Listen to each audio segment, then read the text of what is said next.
Halo para sahabat saya yang selama ini sudah dekat dengan Hotman, sahabat muslim. Bulan Ramadan segera tiba.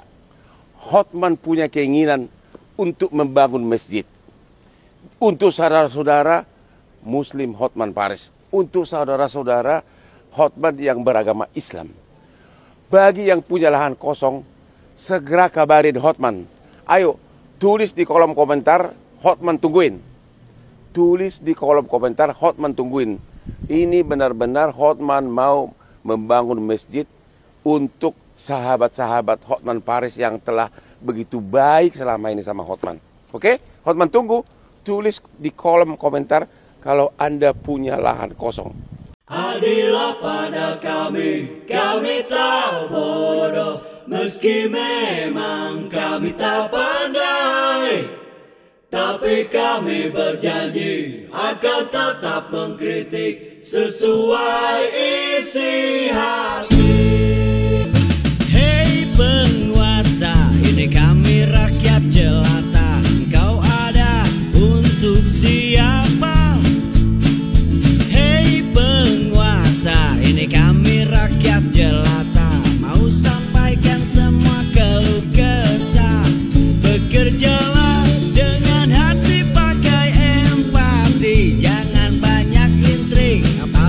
bikin takdir, bijaklah dalam membuat peraturan. Jangan sampai bikin aturan yang berat sebelah.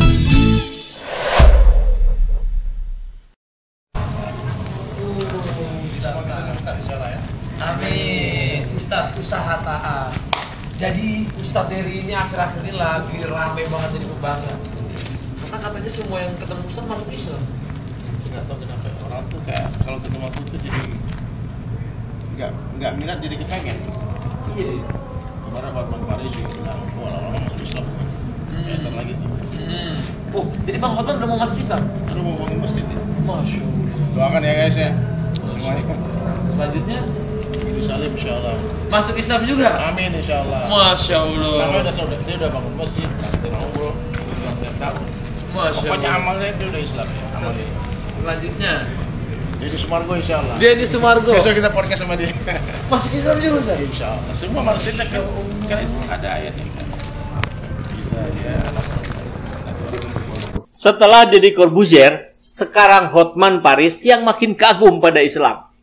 Apakah ini tanda gelombang baru mualaf Indonesia? Hotman Paris Hutapea, pengacara kondang dan eksentrik ini emang nggak lagi diraguin kemampuannya. Nggak terhitung kasus yang mampu ia tangani selama menjadi pengacara.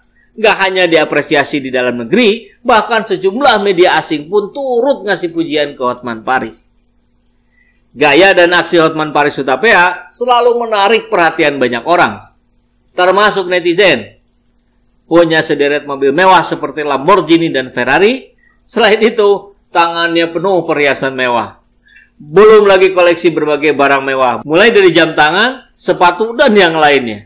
Dia memang fenomenal. Meski bukan penganut agama Islam, tapi beberapa waktu lalu ia diundang ke pesantren Tebu Ireng, Jombang, Jawa Timur.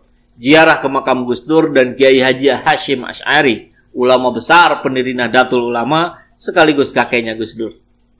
Hotman Paris malah mengaku betah tinggal di sana. Nggak hanya itu, saat berkunjung ke Arab Saudi, Hotman Paris juga mengagumi Menara Zamzam yang berada di Makkah. Ia mengunggah video yang menunjukkan betapa cantiknya menara tersebut di waktu malam hari. Hanya 2 kata yang dituliskan Hotman Paris untuk melukiskan salah satu keistimewaan kota Makkah itu. Wow, keren! Begitu ia ngasih komentar. Biasa tampil dengan kemeja atau jas berbagai warna, tapi baru-baru ini ia tampil beda. Penampilan Hotman mencuri perhatian dengan mengunggah foto dirinya memakai peci di akun Instagramnya beberapa bulan lalu. Bahkan ia menamai dirinya Gus Hotman di salah satu unggahannya. Unggahan ini kontan memunculkan banjir komentar dan pujian dari netizen. Besok-besok gelarnya nambah jadi Ustadz Dr. Hotman Paris Hutapea SHMH. Mantap kali abangku satu ini. Ganteng kali pakai peci. Sampai ada yang mendoakannya agar dapat hidayah. Yang menarik, Kemarin saat dia mengungkap alasan membela Fairuz Ar-Rafiq dalam kasus dugaan pencemaran nama baik dan penghinaan lewat media elektronik oleh Gali Ginanjar, Hotman memastikan mendampingi Fairuz bukan karena uang, melainkan faktor kemanusiaan. Hotman merasa nuraninya terpanggil saat melihat Fairuz dihina oleh Gali di channel YouTube Ray Utami. Dan diam-diam, Hotman kagum dengan Fairuz setelah memutuskannya berhijrah. Saya kagum sesudah dia hijrah. Dia sudah pakai hijab. Muslim yang baik, itu saya kagum. Tapi anehnya setelah jadi muslim yang baik, setelah dia hijrah, pakai hijab, dia malah dapat perlakuan yang sangat tidak manusiawi seperti itu. Itulah alasannya saya membela Fairuz, kata Hotman menjelaskan. Kalau kita lihat sekarang, tanda-tanda simpatiknya Hotman Paris pada Islam bertubi-tubi ditampakkannya ke publik. Ya, setelah sebelumnya Deddy Corbuzier jadi mualaf, apakah publik figur berikutnya Hotman Paris juga akan menjadi mualaf? Semoga saja ya, kita doakan sama-sama. Gelombang mualaf berdasarkan info yang beredar luas di masyarakat dunia memang berawal dari peristiwa kekerasan yang disangka dilakukan oleh Muslim di New York, Amerika Serikat tahun 2001 lalu. Peristiwa ini menghasilkan gelombang kecut ke seluruh dunia. Dan tahun 2001 telah menandai awal wabah Islamofobia, ketakutan tanpa alasan terhadap Islam dan Muslimin di seluruh dunia. Sejak itu, berbagai kekerasan terhadap umat Islam di berbagai negara silih berganti, mulai dari benua Asia sampai Afrika. Ini karena umat Islam telah dikunci dengan satu kosakata, pelaku kekerasan. Tanpa banyak intelektual Muslim yang melakukan pembelaan terhadap Islam dan kaum Muslimin. Sementara itu, negara-negara Islam atau negara dengan penduduk Muslim takut saling membantu saudara Muslim yang sedang tertindas karena takut dituduh pelaku kekerasan. Keadaan ini terus berlangsung. Sedangkan di sisi lain, masyarakat Barat adalah masyarakat berpendidikan dan rasional. Berita-berita miring tentang Islam dan Muslimin dunia yang bertubi-tubi telah mendatangkan pertanyaan dalam hati mereka. Benarkah Islam seperti itu? Mereka mulai mencari literatur dan bacaan yang kredibel tentang Islam.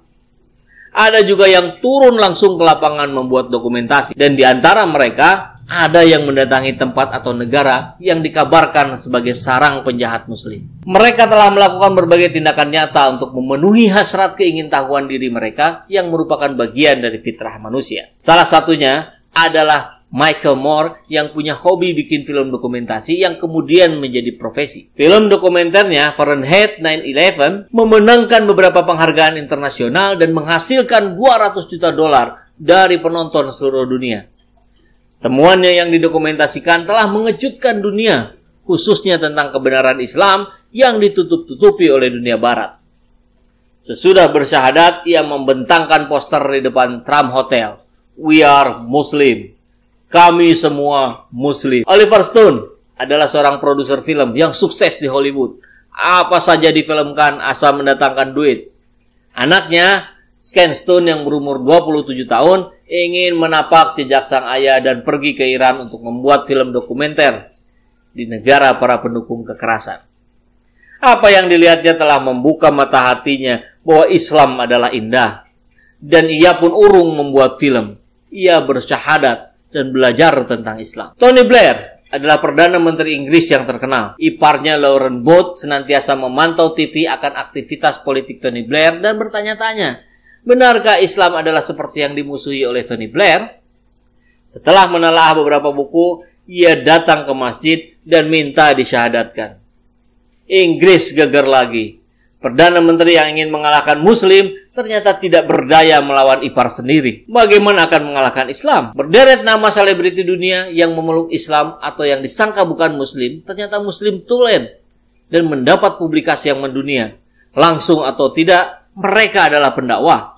Sebut saja Muhammad Ali, Mike Tyson, bintang bola basket Shaquille O'Neal, Abdul Hakim Olajuwon, dan masih banyak deretan artis dunia, komedian yang memeluk agama Islam. Bahkan penyanyi Janet Jackson dan kakaknya Jermaine Jackson, seorang lagi kakaknya yang paling populer adalah Michael Jackson, ketika berada di Qatar telah mengucapkan insya Allah. Sekiranya penyanyi bintang pujaan pemuda-pemudi di seluruh dunia ini telah jelas masuk Islam, maka sangat mungkin jutaan para pemujanya di dunia bakal ikut masuk Islam. Di Indonesia, Mu'alaf Center Indonesia mencatat, sejak 2003 jumlah mu'alaf ada lebih dari 50.000. Dalam 2 tahun terakhir, angkanya lebih tinggi dibandingkan tahun-tahun sebelumnya. Etnis Tionghoa mendominasi populasi mu'alaf di tanah air. Berdasarkan wawancara wartawan Republika Zahrotul Oktaviani dengan Ketua MCI, Stephen Indra Wibowo, salah satu penyebab tingginya jumlah mu'alaf karena tren hijrah. Bahkan, baru seminggu jadi muslim, Deddy Corbuzier udah jadi saksi orang masuk Islam. Sejak 2003, secara spesifiknya, ada 58.500-an yang telah jadi mu'alaf. Rata-rata untuk demografi paling banyak di usia 30 tahun ke atas hingga 40. Untuk status ekonomi sosialnya di kategori B, C, di mana pengeluaran rumah tangganya antara 2-4 juta per bulan. Ini masuk kategori average atau rata-rata. Untuk tingkat pendidikannya, di antara lulus S3 sampai S1. Untuk suku yang paling banyak, masih dominan dari Jawa. Sementara untuk etnis, dominasi Tionghoa. Etnis Tionghoa ini sekitar 27%. Angka mu'alaf setahun terakhir mengalami peningkatan sekitar 18% dari tahun sebelumnya. Dari 2.800 menjadi 3.500 dalam 1 tahun. Yang menjadi penyebab naiknya jumlah mu'alaf dalam 2 tahun terakhir memang signifikan perbedaannya. Salah satunya karena ada tren hijrah tadi. Banyak yang mulai belajar agama lebih baik. Mereka yang belajar adab yang baik, akhlak yang baik, mampu menunjukkan pada lingkungan dan sekitarnya bagaimana beradab dan berakhlak yang baik. Nah, yang melihat pun akhirnya tertarik. Mereka melihat orang muslim di Indonesia itu baik, bagus, bisa diajak ngobrol dan bercanda. Rata-rata dari teman yang mampu memberi contoh dan ilmu yang baik. Ini bagusnya tren hijrah sekarang. Nah, sekarang bagaimana kita menjaga agar mereka benar-benar menjadi mu'alaf yang betul-betul memahami Islam, bukan ala kadarnya. Dengan semakin banyaknya yang menjadi mu'alaf, mudah-mudahan orangnya bisa betul-betul hidup sebagai seorang muslim sejati. Amin.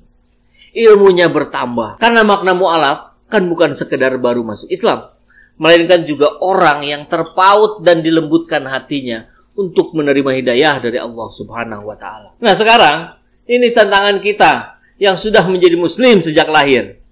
Tentu selayaknya bisa membantu mereka yang mu'alaf, yang lebih mudah dimengerti bagi mereka agar dapat berakhlak dan beradab yang baik dan benar. Syarat kita bisa melakukan itu, tentu kitanya dulu yang harus sudah berakhlak dan beradab yang baik. Tapi menurut saya tetap sambil kita memperbaiki, sambil juga sebisa mungkin kita bantu para mu'alaf ini. Insya Allah.